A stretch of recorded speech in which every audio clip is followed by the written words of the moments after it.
So you want to vlog, huh? A lot of people have asked me this question. They say, how do I get started with vlogging? What should I buy? What are the simplest things that I need to have to start a YouTube channel? And these are all the pieces of equipment that I think you should have if you are seriously embarking on opening your own YouTube channel. So let's just hop right into it. The first thing that I suggest anybody do before you start a YouTube channel and start shelling out money to buy different things is you should use your iPhone. I swear, just start recording using your iPhone. Keep a steady hand and see if you like recording it all and if you like doing the editing process, because all of this is a lot of work and it takes a certain type of personality to really enjoy putting yourself out there transparently, but then also working behind the scenes continuously. Once you decide that you do like it and you've been able to, put videos out on your iPhone for the last, I don't know, at least 2-3 weeks, then you should look into some of this stuff that I'm gonna tell you about to improve your channel and to really give it quality. Now, the cameras that I use on a day-to-day basis are the Sony FDR AX100, which is the camera that you are looking on right now,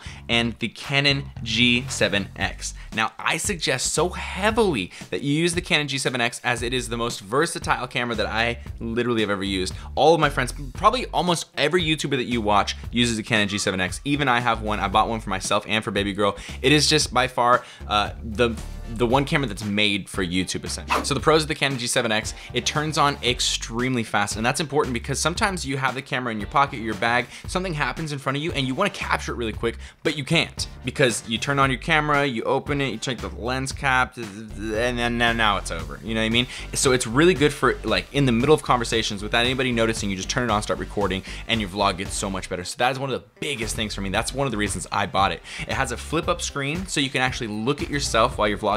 You shouldn't be looking at the screen while you're vlogging, but it does help you kind of frame everything, see what's going on. Instead of just looking blindly into a lens, you find out that you weren't filming your face at all later. Another huge advantage of this is it's very small and lightweight, so that's nice to carry around, but also it's very inconspicuous because it's so small. This can fit inside of your pocket, which is great because then nobody ever sees the camera until right when you pull it out. Also, when you're filming with it, it kind of doesn't look too intimidating. It's a little amateurish looking, so who knows, maybe you're making a home video or something for college. That's why you can always say, I'm making this for college. But when I'm carrying around this big boy camera that you guys are watching this video on right now, it is so conspicuous. It looks like I'm shooting a movie or something because it's so large. So that was one of the biggest pulling points for me getting a Canon G7X versus just using the camera I already have, is that this for vlogging makes it a lot easier to go around in public situations and people won't look at you as hard as when you have a big clunker camera. Now, the disadvantages of the Canon G7X is that it has a slightly smaller battery than most cameras would have. So it will last probably about 8 hours to 12 hours of shooting, and that should be perfectly fine for a vlog, but sometimes you want to have a longer battery, so that is a little bit annoying. What I suggest is just getting a spare battery. I have a spare battery for every single one of my cameras. I can just sip, boom, boom, boom, switch them out really quick, no big deal. Another thing that for some people is a big disadvantage, for others it doesn't matter, and if you're just looking to vlog and do general YouTube and you don't know anything about cameras anyways, this is not a disadvantage. It does not have a detachable lens, meaning that the lens attached to it is very versatile and goes from a very close up to a very far away range, which is impressive, but you don't have the power to get a crazy telephoto lens that you can zoom 100 yards with, or a macro lens where you can get extremely close and show the details of all sorts of stuff, although this does get very close. So that is a disadvantage if you do want a detachable lens. And finally, this thing does not have a mic port, a mic jack. So if you want to improve or upgrade the microphone, you can't. The onboard mic is how it goes, and that is exactly how it's gonna be. So just for your own example, I will switch right now to the Canon G7X and you will hear the audio from the onboard. So right now you are hearing me talk. Welcome guys to this vlog. I'm super excited to show you what's about to happen. And I think the onboard mic sounds pretty fine unless you put your finger over the microphone, in which case you probably are hearing a lot of muffle. So you gotta keep your fingers off the microphone. Now, if you are somebody that is interested in having a detachable lens and having the ability to upgrade to a better microphone, you can get the Sony A5100. Both are around the same price range. The Canon G7X is $600, the A5100 is $550, so about the same price range. Anything below this is gonna be all right, but honestly, for me, it's not even worth mentioning. I just think that the G7X is the standard, and anything less than that, people are not gonna want to see it because they're so used to seeing the quality of the G7X. And I'm trying to keep keep this video quick, but I'm also trying to be as concise and full as I can be with my reviews here. If you are looking for an onboard mic, if you're looking for a shotgun to add to your microphone to increase the audio, especially if you're gonna be doing lots of sit-down videos, the one that I suggest is the Rode Mic Pro. Everybody uses a Rode mic. So right now I'm gonna show you the difference between the onboard microphone on this Sony FDR AX100 with just onboard microphone versus using the Rode Mic Pro. Onboard with this Sony camera, this is probably not the one that you're gonna get, but I just wanna show you the difference between an onboard camera audio, and now we're about to switch to the microphone. Okay, and now this is what it's sounding like when we do have the microphone on. I think that it sounds a lot better, but granted, this camera itself actually has pretty good onboard microphone. It's a Dolby 5.1 surround. So some cameras are gonna be better when you upgrade to a shotgun mic, and other ones, it's not gonna matter quite so much. Okay, so now you got the hardest part out of the way. You got the camera, you either got the G7X, the A5100, or you went and found something else. Now what you are absolutely going to need is an SD card. And everyone tends to go for the 16 gigabyte SD cards. The 16 gigabyte ones are cool because they're nice and cheap, you can get a lot of them, but you're gonna run out of space really quick. What's gonna happen is you're gonna shoot more than one video on one SD card. You're not gonna shoot and edit every single time. Sometimes you'll capture multiple different days of footage, and you're gonna run out so fast, and you're gonna have to delete things, and it's just gonna make you wanna kill yourself. The very minimal for an SD card that I think you should get is a 32 gigabyte SD card. This is gonna provide a pretty decent amount of space, but even to be fair with that, I think if you can shell out the little tiny bit more money for a 64 gigabyte, or if you wanna go all the way, get 128 gigs, and you will never worry about space. You'll be able to film for days, for literally 10, 11 hours. The 32 gigabyte SD card is about $11. The 64 gigabyte I think goes up to about $30, $40. I always prefer this brand called P&Y or Sony. Both of those are really, really good. But no matter what you do not go for the cheap option. Go for an SD card that has a class 10 rating. It's just gonna see a little 10 number on there, because what that means is that the writing speed to the SD card is fast. If it's not fast enough, sometimes your camera will have to downgrade its quality output just so that your SD card can keep up. So you're limiting yourself to a low quality video. But if you have a class 10, your video will record in full HD exactly how it wants to. So make sure you have a class 10. Something that a lot of people forget to do is get a tripod with your camera, which is gonna be really terrible because you're gonna have to do all sorts of makeshift tripoding. But what is gonna be the easiest and simplest tripod for you to get, especially if you're vlogging a lot, is a Joby GorillaPod. This is basically 3 different legs that come out, and they all have a different ball joint so that you can create any sort of tripod height, length.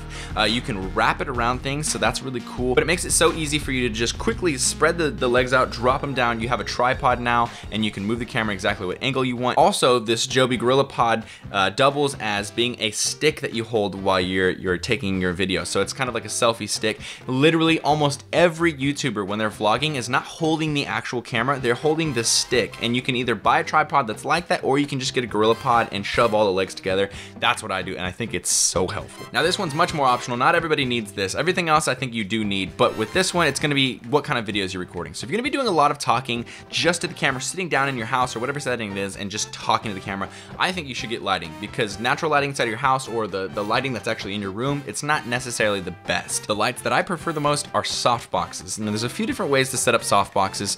The general standard for the industry of actual media is a 3-point system or a 5-point system. 3-point system meaning you have a left light, a right light, and an overhead light. This illuminates every part of the subject very, very well, but I will give you a little bit of a hint here. If it's not extremely important for the lighting to be just perfect, you don't necessarily need the overhead lighting. The left and the right one, as long as it equally fills your face with light, I think it's really, really, really fine. Here is a huge tip that I think a lot of people have no freaking clue about. Either they do one of two things. So I think you need a lens cleaning wipe, and the one I suggest are the Zeiss lens cleaning wipes. Everybody in the photography world knows that Zeiss lenses are by far the industry standard, the best lens that you can get. So it just makes sense that the cleaning wipes that they provide are the best that you can use. The problem is most people will just take the bottom part of their shirt here and then just rub their lens with it to clean it, and you are literally destroying the lens. The lens has a very slick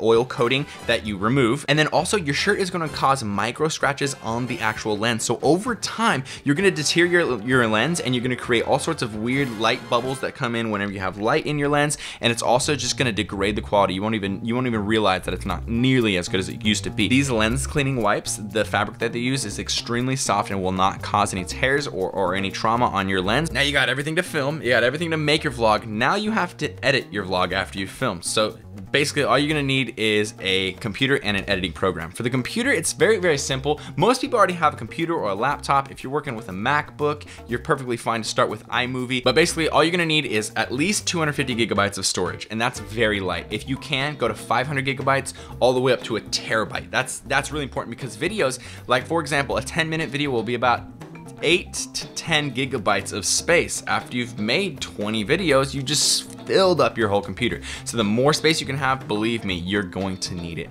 As far as a processor, about 2.4 gigahertz processing speed I think is pretty necessary, and having about 4 gigabytes of RAM. And I know a lot of this just goes right over people's heads, but just check those numbers and make sure it's at least that or more. Now you either purchased a computer or you're just using the one you have. Now you need video editing software. Now if you are a brand new beginner, you should again see if you like it before you start purchasing and sinking money into this. You can either use iMovie if you're on a MacBook, or you can use Windows Movie Maker if you're on a PC.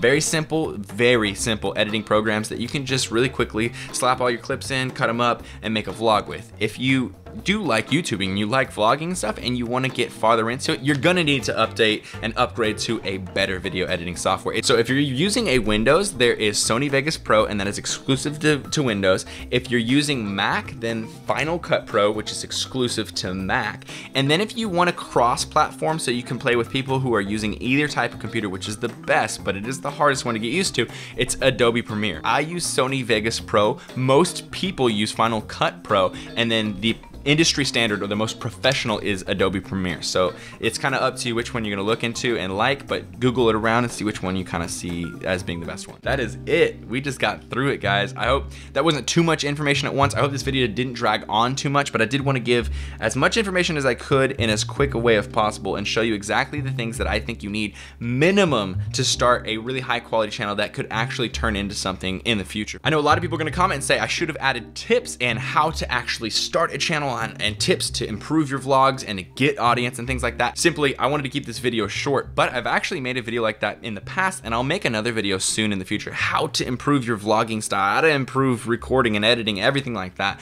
But for now, you can go and you can click the link below this video. It is channel tips to make your channel grow. All right, that is it for this video. For those of you who are gonna embark on your YouTube venture, I seriously applaud you for joining us up in here, getting into it. The hardest part is jumping in there, getting through the learning curve. It's gonna be a lot of effort. Make sure that you really do love this. If you want to go into it, you're doing it for you, not for the money. You're doing it for other people or for your own passion. That is gonna be the key to making this all work. If you want any of the products, make sure you check out the description below. That is exactly the products that I've listed here, so you can quickly find them. Other than that though, if you have any video you want to see me do in the future, please let me know. If you like this video, make sure you give it a thumbs up. Let me know what you thought in the comments below, and subscribe if you're not subscribed already.